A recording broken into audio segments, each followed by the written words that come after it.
పెద్దలందరికీ నమస్కారం. దోస్త్ హాయ్. 4 ముక్కలు చెప్దామని ఈ వీడియో రికార్డ్ చేస్తున్నాను సండే ఈవినింగ్. ఓకే, 8 అయింది. డిన్నర్ ఐడెంటిటీ చేసేస్తాం అమెరికాలో. ఒక్క నిమిషం మాస్టర్. అక్కడ గుండెని తిడుతున్నాడు అన్న, అందుకే క్యాప్ పెట్టుకోవట్లేదు. మనం అమెరికాలో క్యాప్ అలవాటు. 7ంటికి డిన్నర్ చేస్తాం, ఇండ్లలో అయితే కూర్చుని పోస్తాం. అవి కబోర్డ్లు అవి పాడైపోతాయి కదా, అమెరికన్ హ్యాబిట్స్ అన్నమాట. అది చెప్పే సమస్య ఏంటంటే, అందరు నన్ను తప్పు అంటున్నారు, నేను తప్పు కాదండి. సమస్య ఎక్కడ వస్తుందంటే 10,000 మైల్స్ అవతల దాటి వచ్చాం కాబట్టి ఓకే, కుమ్మేయాలి, డబ్బులు కుమ్మేయాలి, ఎలాగైనా కుమ్మేయాలి. ఫేక్ ఫెయిల్లు ఇవన్నీ సెకండరీ. చాలా వీడియోలు ఉన్నాయి. కుమ్మేసి డబ్బులు 3 పిల్లలు రెంట్కి తిప్పిన డబ్బులు సంపాదిస్తారు, బెడ్రూమ్ రెంట్కి ఇచ్చినా డబ్బులు సంపాదిస్తారు. అంటే 5,000 10,000 వచ్చినా కూడా రెంట్కి వచ్చాడు. అయ్యే తప్పు పడట్లేదు మనం, అయిపోయిందా. సమస్య ఏంటంటే 10,000 మైల్స్ అవతల వచ్చాం కదా, 4 రాళ్ళు పోగేసుకెళ్ళాలి. న్యాయం ఉండాలి కదండి. నేను అమెరికన్స్ని అడిగితే 2 కపుల్స్లో ఒకరికే జాబ్ ఉంటుంది. నేను చేసిన రీసెర్చ్లో మన వాళ్ళందరూ ఫేక్ రీజన్ ఎడిసిన్ ఫ్రెండ్ చెప్పాడు, అక్కడ సిటిజన్ అయిపోయాడు. ఆయన అన్నాడు, ఏంటి సార్ కుమార్ గారు పొద్దున్నే అందరూ 3 పిల్లలు కార్లో వెళ్ళిపోతుంటారు, బిజీగా పిల్లల్ని ఎక్కడ దూసేస్తారు. అసలు ఇది లైఫా? లైఫ్ కాదు మాస్టర్. అమెరికాలో లైఫ్ కాదు. అమెరికాలో జస్ట్ డాలర్లు కట్ట, డాలర్లు. అమెరికాలో జీవితం అంటే డాలర్. లైఫ్ అబ్బాడే వచ్చే 2008లో 4 పాయింట్లు చెప్తున్నానండి. ఎక్స్క్యూజ్ మాస్టర్, మనం కాఫీ ప్రియులు అండి. ఆడ శివాని ఐగ్రోలో పరిస్థితి ఇండియాలో పేరు చెప్పేస్తున్నానండి. మీరు తప్పు నేనేం చేయలేను మాస్టర్. చిన్న జీవితం అండి, జీవితం 3 నిమిషాలు ముక్కు మూసుకుని చచ్చిపోతాం అందరూ. నేను కొట్టుకు సావాలా, నీతి న్యాయంగా ఉన్నాను. కానీ అమెరికా వచ్చాక అందరికీ కంటెంట్ చేశాను. పాయింట్ 1 వచ్చాక చేశాను. మనం తెలియదు కదా కూల్లో జాబ్ ఎక్కడ ఉంటుందో. ఓ మాయ కొడుకు ఫోన్ చేసి, ఒరే ఎదవా, నేను నీకు 4 అవతలే ఉంటున్నాను, 4 ఇళ్ళు అవతలే, కానీ నేను రాను. ఏంటంటే నువ్వు అమెరికా వచ్చే ముందు చెప్పలేదు కదా అంటాడు. సంతోషం రావు బ్రదరు. తర్వాత చాలా హెల్ప్ చేశాడు మేరీల్యాండ్లో. కారు లేకపోతే మీకు ఎవరు హెల్ప్ చేసినా ఆడు దేవుళ్ళ కనబడతాడు. అయిపోయింది. తర్వాత చాలా విషయాలు చెప్పాడు. ఆయన చెప్పినవి కదా పాపం అందరికీ ప్రజలకు తెలుస్తున్నాను. వీడియో పెట్టాము, చెప్పాము. స్నేహితులు అమెరికా పొద్దుగాతం ఇవన్నీ చెప్పాలండి. అందరూ చచ్చిపోతాం కదా సార్, చెప్పకపోతే ఎలాగా. ఆడికి కాల్ చేసి ఆడంటాడు, నువ్వు అమెరికా కాలిఫోర్నియా వచ్చారా అంటాడు. నేను ఎస్ఏపీ కంపెనీలో మేనేజర్ అయిపోయాడు. క్వశ్చన్స్ అడిగాడు, ఎస్ఏపీ ఎలా ఇన్స్టాల్ చేస్తావు అని అడిగాడు. ఎలా చేస్తాను తమ్ముడు, సీడీ పెడతాను, టిక్ టిక్ అని కొడతాను, ఒక సీడీ అయితే ఇంకో సీడీ పెడతాను, ఎర్ర వస్తే చూస్తాను. నువ్వు తెలుసు కదా ఐగ్రోలో 45 రోజులు డే అండ్ నైట్ జాబ్ అయిపోయి కూర్చుని నేర్చుకున్నాను కదా, వాళ్ళ బ్యానర్స్ అన్ని కింద పెట్టి పడుతున్నాయి, చేశాను కదా. అలాగే ట్రాన్సాక్షన్ కోడ్లే కదరా అంటే, చీపో అలా చేస్తావా, ఎస్ఏపీ సీడీలతో చేస్తారా అంటున్నాడు. అదే తమ్ముడు నువ్వు నేను అలాగే కదా నేర్చుకున్నాము అమీర్పేటలో అంటే, కాదంటాడు. అమెరికా వచ్చాక అందరూ మారిపోతారు. 100 మంది మంచిగా మారిపోతారు, 100 మంది వాళ్ళు న్యూజెర్సీ ఒగ్గాయి కాలిఫోర్నియా వచ్చాయి అంటాడు. అదేంటి తమ్ముడు అలా ఎలా వచ్చేస్తాను అన్నాను. లేదు ఒగ్గైతే బేస్మెంట్ ఉంటుంది నా ఇంట్లో, బేస్మెంట్లో నిన్ను పెట్టి 2.5 నెలలు కుమ్మేస్తాను ఎస్ఏపీ, నిన్ను కింద మీద కుమ్మేశాక ఎస్ఏపీ కంపెనీలో జాబ్ ఎత్తాను అన్నాడు. అదేంటి తమ్ముడు అలా ఎలా ఎత్తావు అన్నాను. అంటే హైరింగ్ మేనేజర్ తెలుసు మనకి అంటాడు. అరే భయ్యా నేను వచ్చేస్తాను బాగానే ఉంటుంది ఇక్కడ ఒగ్గేసి, బట్ 2.5 నెలల తర్వాత హైరింగ్ మేనేజర్ మనం నచ్చలేదు అనుకో, 1 నెల తర్వాత తీసి దొబ్బాడు అనుకో, ఈ 2.5 నెలలు నాకు కానాపైనా సోనా నా జీతం ఏంటి అని అడిగాను. ఆ జీతాలు ఎత్తారేటే ఇండియన్ ఎంప్లాయీస్ అమెరికాలో అన్నాడు. ఓహో అనుకున్నాను. అయిపోయింది. తర్వాత మరి అలాగే అదేట్రా బాబు నువ్వు బీటెక్ ఫ్రెషర్ కదా, నేను ఇంకా కనీసం 10 ఏళ్ళు వర్క్ చేశాను ఇండియాలో నెట్వర్కింగ్లోనే. అయ్యా నేను నీకు ఎస్ఏపీ కంపెనీలో జాబ్ ఎలా వచ్చిందిరా బ్రదరు అని అడిగాను. అవన్నీ అడగకూడదు అంతే అన్నాడు. అయిపోయింది. వీళ్ళందరూ ఏంటంటే నేను వెటకారంగా చెప్పట్లేదు, నిజాలు చెప్తున్నాను మాస్టర్. ఇండియా నుంచి వీసా తెచ్చుకునే కెపాసిటీ లేని బ్యాచ్ అంతా ఇక్కడ ఎయిర్పోర్ట్ల దగ్గర వెయిట్ చేస్తారు. అక్కడ చూశారు కదా విజయవాడ బస్ స్టాండ్ దిగ్గానే బాబా అని తీసుకుపోతారు అబ్బాయిని వ్యభిచారం గృహాలకి. అలాగా వీళ్ళు వెయిట్ చేస్తారు. ఎవడైనా ఆడమ్మ మొగుడు ఇండియన్ ఇంకెవడైనా ఇండియన్ కంపెనీ ఎవడైనా అంతే సార్. వీళ్ళు చేసి తీసుకుపోయి వాడేసుకుని వదిలేస్తారు. అది ఇప్పుడు ట్రాజడీ. వీళ్ళకి ఆ కెపాసిటీ లేదు ఒకటి. ఇంకోటి పేరు శివే, గవర్నమెంట్లో వర్క్ చేశాడు, ఇప్పుడు దూరం వచ్చాడు. మంచి దోస్తే. ఆడు మంచి దోస్తే. ఆడు వచ్చాక అంతా పల్లెటూరు వాళ్ళేనండి. టవల్ వేసుకుంటాం మీద. అంతా పల్లెటూరు వాళ్ళే, అంతా అబ్బాయి చెప్పులు వేసుకున్న వాళ్ళే, అంతా ఎర్ర బస్సు ఎక్కిన వాళ్ళే. ఒకడు అబ్బాయి చెప్పులు వేసుకుని ఐటీ కంపెనీకి వెళ్ళి నేను ఆపేవరా నువ్వు ఐటీ కంపెనీకి వెళ్తున్నావురా అని. ఎవరితో అమ్మాయిలు అబ్బాయిలు ఇందాక భార్గవ్ చౌదరి అండి రాశాడు, గురు మీరంతా చెడ్డీలు అండర్వేర్లు వేసుకోకుండా అమ్మాయినా అబ్బాయి అన్న నాకు కామెంట్లు పోస్తున్నాడు. హైదరాబాద్ గల్లీల్లో మీరు అండర్వేర్లు వేసుకోకుండా తిరుగుతున్న రోజుల్లోనే నేను నెట్వర్కింగ్లోను బిఎన్సి కేబుల్స్, ఫైబర్ ఆప్టిక్ టెర్మినేషన్స్ అవన్నీ చేసేసాను. అవన్నీ చేసాక ఇక్కడికి వచ్చాను కదా. అది దిక్కుమల్లి ఇండియన్ కంపెనీ ఇండియాలో జాబ్ ఇస్తే బీటెక్ లేదని ఏ యాదవ్ ఇవ్వాల ఇంటర్వ్యూ పిలిచిన. ఇంత అమెరికా వచ్చి ఎందుకు పాటలు పడ్డాం, అమెరికా వాడు నా అక్కడ ఉంది ఇక్కడ. అర్థమైందా? అందుకే వెంకట్ అని మంచి దోశ ఎడిసిన ఆయన చెప్పాడు, ఇప్పుడు మంచి లేదండి అందరు గ్రీన్ కార్డులు వచ్చాక వాడు మంచిగా వాడకూడదు. $100 కుమ్మేయి, నేను మూర్తి డాట్గా వాళ్ళు $200 కుమ్మేస్తారు ఒక క్వశ్చన్కి అన్నాడు. అలా కుమ్మే నువ్వు కూడా ఫ్రీగా చెప్పవు గురు, ఫ్రీగా వీడియోలు పెడితే బూతులు రాస్తారు యాదవులు, భారతీయ సంస్కృతి అది అన్నాడు. మనకు అర్థం అవ్వాలి, అదే కరెక్టే. నాకు నెగిటివ్ కామెంట్ రాసేవాళ్ళు $100 పంపండి మాస్టర్. ఇంకోటి, మీరు అమెరికాలో ఎందుకు ఉంటున్నారు, మీరు అమెరికాలో ఉన్నారు ఏడవ బాబు, నేను మీ అక్కని చెల్లిని చేసుకోలేదు కదా. ఏ అమ్మ నీ అక్క బావని అడగరా అమెరికాలో ఎందుకు ఉంటున్నావు ఇండియా వెళ్ళని. అది జోడించుకూడదు. మీ అక్క మీ బావ మొహం మీద ఉమ్మేస్తాడు లేదా వచ్చి పోస్తాడు. పిచ్చిగా నన్ను క్వశ్చన్లు అడుగుతుంది, నన్ను ఎన్నిసార్లు అడుగుతారు యాదవ్ నా కొడుకుని. అయిపోయింది ఇంటర్వ్యూలో. ఈ శివన్నాడు వచ్చి విప్రో ఇండియన్ కంపెనీస్ వాళ్ళకి తెలియస్తారు ఇక్కడ ఇండియన్ ఇంగ్లో దూరితే తప్ప.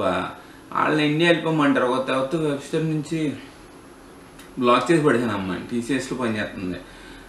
ఎన్నిసార్లు టెస్ట్ చేసి చెప్పాను H1 మెయింటైన్ చేయమని, దానికి చెప్పడం కూడా టైం వేస్తారు ఇక్కడ. చెప్తే లేదు నాకు వేసాం, నాకు H1B ఉంది కదా నాకు ప్రాజెక్టే కావాలంటది.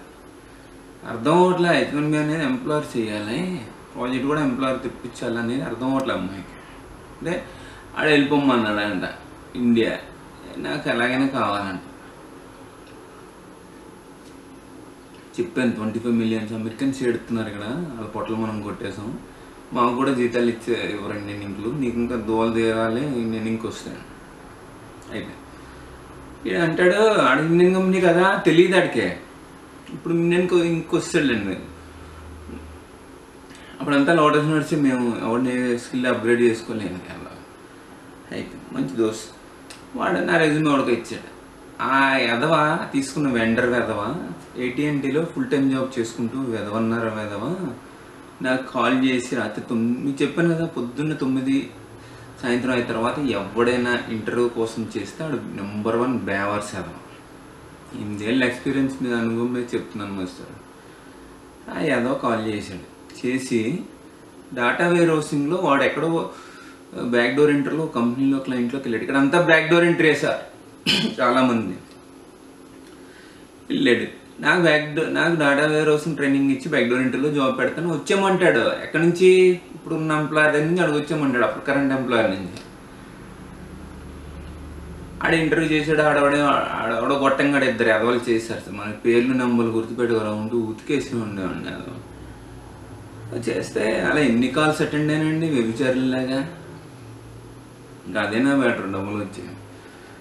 అటెండ్ అయ్యాక వీడు అంటాడు, అరే మా ఫ్రెండ్ జాబ్ ఇస్తుంటే రావేంట్రా అంటే మీ ఫ్రెండ్ జాబ్ కాదురా బాబు, వాడు తీసుకెళ్ళి వాడుకుంటాడు గెస్ట్ హౌస్లో పెట్టి, వాడుకున్నాక జాబ్ రాకపోతే రోడ్డు మీద తోస్తాడు. ఇది అంటే వాడికి అర్థం కాదు. వాడు మళ్ళీ ఇండియన్కి వచ్చే దోల తీరు ఉంటుందండి, నాకు కొడుకు అర్థమే ఉంటుంది.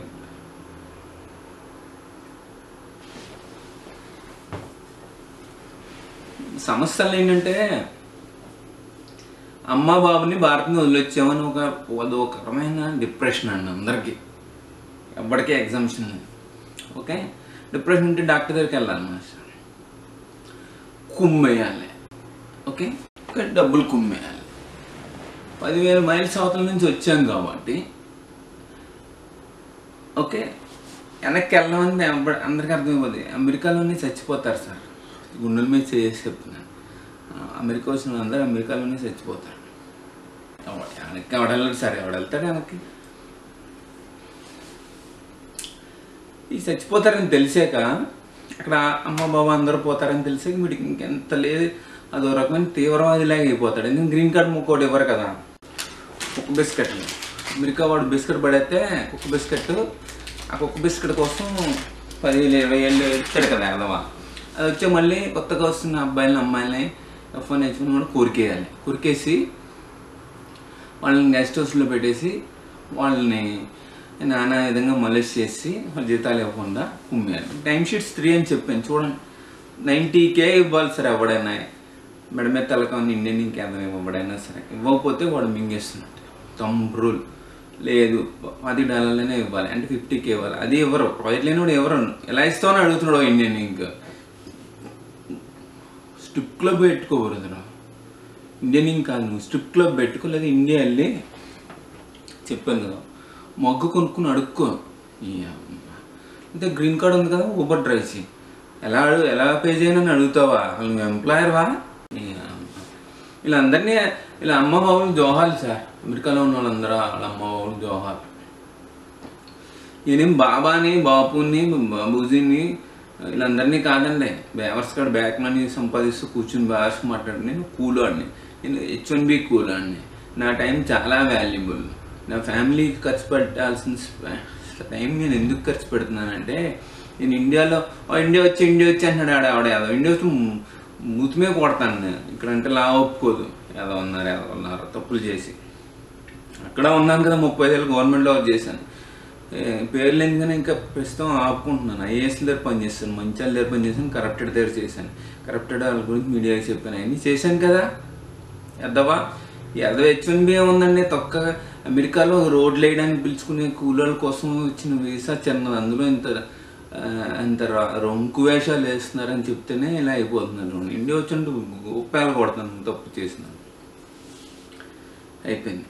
సో అలా ఇంత దూరం వచ్చాం కాబట్టి $10,000 పైన కుమ్మేయాలండి. నెలకు 10,000 ఎలా అయినా సంపాదించాలి. MBA చేయాలి, పార్ట్ టైం జాబులు చేయాలి, పెళ్ళాలి ఫేక్ రెజ్యూమ్ చేయాలి, మొగుళ్ళు పెళ్ళాలి వర్క్ మొగుళ్ళు చేయాలి, ఇంకా సండే మాల్స్లో పని చేయాలి, ఫేక్ ఇంటర్వ్యూలు అటెండ్ అవ్వాలి, ఫేక్ పిల్లల ఇంటర్వ్యూలు అటెండ్ అవ్వాలి, కుమ్మేయాలి. ఏంటంటే అంత దూరం అక్కడ మళ్ళీ అదొక కటింగ్ అపార్ట్మెంట్లు కొని ఒక్క జీతంతో డిపెండెంట్స్తో నడవడం ఇంపాసిబుల్ సార్, కష్టం, బట్ సాధ్యమే. పిల్లలు ఫేక్ రెజ్యూమ్ తీసుకొచ్చిన వాళ్ళందరూ 3వ జాబు 4వ జాబులు చేస్తున్న వాళ్ళందరూ కూడా వెనక మోబ్ చేస్తారు, ఇల్లు కొన్నారు, సెల్ కొన్నారు. ఎవడైనా క్రైమ్ చేసినాడే సార్, థంబ్ రూల్, అందులో డౌట్ లేదు. అన్లెస్ మా చైల్డ్ దోస్ మేము గెద్దలూరు నేల మీద నేపరాయి మీద కూర్చొని చదువుకున్నాం. యాడ్స్ ఆఫ్ బ్రదర్ వాడు వెనక్కిల్ కంపెనీ పెట్టాడు. మీరు అక్కడ IITలో చదివి సబ్సిడీలో ఇండియాని డిచ్ చేసి ఇక్కడికి వచ్చేస్తే ఒక రేంజ్ ఆఫ్ జాబ్ వస్తుందండి. ఇక్కడ కూడా హార్వర్డ్ వాటర్ లాంటి యూనివర్సిటీలో చదవాలి. డిచ్ చేయడమే ఇండియాని సబ్సిడీలో చదివేసి వస్తే మంచి జాబులు వస్తాయి. ఈ ఏదో ఇండియన్ ఇంక్లు ప్రాసిక్యూషన్ వెబ్సైట్ నుంచి వెళ్ళరు. మీరు ఇండియన్ కంపెనీలు వీళ్ళందరినీ బైపాస్ చేస్తారు టాప్ 3 యూనివర్సిటీలో చదివితే. ఓకే, ఇంకో స్టూడెంట్ ఎవరు రాశారు, స్టూడెంట్ని బిచ్ చేయకండి, నువ్వు బిచ్ చేస్తున్నావు బ్రదరు, ఒక వీడియో పెట్టు, ఫుల్ టైం జాబ్ ఎలా వచ్చిందో. నాలంతా దరిద్రపోటు జాబ్ సార్. ఒక సివిల్ ఇంజనీర్ అని ఎవరినో అడిగినట్టున్నాను, ఎలా వస్తుంది? అందరూ వచ్చేస్తారు సార్, నేను వీడియో ఎలా వచ్చిందో జాబ్ చెప్తాను. మరి నువ్వు అమెరికన్ పొట్టలు కొట్టేసి జాబులు తెచ్చుకున్నావు బ్రదరు. అమెరికన్స్కి హ్యాట్స్ ఆఫ్ అండి. వాళ్ళని కూడా అడిగాను, మీరు రెజ్యూమ్ ఫేక్ చేస్తారా, ఫోర్జరీ చేస్తారా? మా వాళ్ళలాగా వాళ్ళందరూ 420 కదా, ఫేక్ కంపెనీ పెట్టి సిస్టర్ కంపెనీలని షెల్ కంపెనీలు పెట్టి ఇందులో చేసి బయట నుంచి ఎలా అయినా సెక్స్ వర్కర్స్ని అందరినీ టెర్రరిస్ట్ని ఎవరికంటే వాళ్ళ లాక్కొస్తారు, డబ్బు పడేస్తారు, మా వాళ్ళంతా కరెక్ట్ బ్యాచ్, అలా మీరు చేస్తుంటే ఒప్పుకో మేము చెయ్యం అన్నారు చాలామంది. మరి ఈ ఫేక్ వాళ్ళు ఎలా మేనేజ్ చేస్తారో తెలియదండి. నేను ఎక్కడుంటే అమెరికన్ ఇలా రెఫరెన్స్ ఇస్తే కాక్ కూడా ఇంటికి వెళ్ళి అడిగాను అనమాట, ఏ రోజు నుంచి ఏ రోజు వరకు ఉన్నాడు వీడని. మరి ఫేక్ వాళ్ళు ఎలా మేనేజ్ చేస్తారో భయపడికి తెలియదు. అయిపోయింది. సో ఫిలిప్స్బర్గ్లో ఉన్నప్పుడు ఆవిడ గంటకు $10, 65 ఏళ్ళు సార్ అప్పుడు 2010లో, $10 చొప్పున బేబీ సిట్టింగ్ జాబ్ ఎదుర్కొని వెళ్ళాను. సో ఇండియా నుండి పేరెంట్స్ మా అత్త మామూలు తీసుకొచ్చి పిల్లలు మనం ముడ్లు కట్టడానికి తెస్తారు కదా, వీళ్ళు తెస్తే వాళ్ళ జాబులు పోతాయి. అవి కూడా ఏడ్చింది. ఇండియా గ్రేట్ అంటే ఆవిడని, కుమార్ ఇండియా గ్రేట్ అంటున్నావు నువ్వు, వచ్చినప్పటి నుంచి చూస్తున్నాను, మీ కంట్రీ అంత గొప్పది, ఇక్కడ ఏం చేస్తున్నావు నువ్వు అని అడిగింది. ఇదే సమస్య ప్రశ్న మీకు ఇస్తున్నాను. ఇండియా గ్రేట్ అయితే మీ అబ్బాయి కూతుళ్ళు కొడుకులు వెళ్ళి అమెరికాలో ఏం చేస్తున్నారు, అక్కడే ఆడవాలి కదా. అలాంటి నన్ను ఎవడో అడుగుతాడు మళ్ళీ ఈ క్వశ్చన్. బ్రదరు నేను పర్సనల్గా క్వశ్చన్లు అడగరా, అర్థమైందా? మీ చెల్లి అక్కడిని చేసుకుంటే అడిగినా అర్థం ఉంది, నేను నీ సొంత అన్నయ్యని కాదు కదా, వాళ్ళని అడుగుబే చేయాలి. ఇది మాస్టర్, ఇల్లు వదిలేం కాబట్టి కుమ్మేయాలి, క్రైమ్ చేయాలి. అసలు మానభంగాలు మండలు తప్పు కాదనే సంస్కృతి భారతీయులు వస్తారు ఇక్కడ. అందరూ జనరలైజ్ చేయట్లేదు. అందుకే ఇక్కడ విరక్తి పుట్టిందండి, నేను వెళ్ళిపోతాను సార్ ఇండియా. ఎందుకంటే వీళ్ళంతా కంపు రొంపు చేసి దరిద్రులు. ఇంకా మా ఊళ్ళో రిక్షా తొక్కున్న వాళ్ళు 1000 దన్నాలు పెట్టచ్చు. ఆటో డ్రైవర్కు హైదరాబాద్లో మోసం చేసిన ఏముంది, పక్క గల్లీలు నా రౌండ్లు వేస్తారు, కానీ వీళ్ళంత సైకిల్ కాదు కదా. ఇంకోటి పొట్టలు కొట్టిస్తారు, డబ్బులు తినేసి మరీ మోసాలు. ట్రూత్ మాట్లాడితే నా మీద కొట్టేయాలి. ఇండియాలో ఎవ్వడికైనా హ్యాట్స్ ఆఫ్ సార్, మీరు మీ నీతి నిజాయితీగా ఉంటున్నారు. కాకపోతే క్రిమినల్స్ ఎందుకుంటున్నారు, అది ఒకటే బాధ. ధన్యవాదాలు మాస్టారు. క్వశ్చన్స్ ఉంటే h1@usa.com అనేది నా ఈమెయిల్ ఐడి, దానికి పంపండి. నెగిటివ్ క్వశ్చన్స్ ఉంటే ఇలా టిష్యూ పేపర్ మీద రాసి గోడ అంటించుకోండి. అర్థమైందా? ధన్యవాదాలు. వీడియో చూస్తుంది నా అనుభవాలు నేను చెప్పాలని అనుకున్నాను, చెప్పాను అంతే.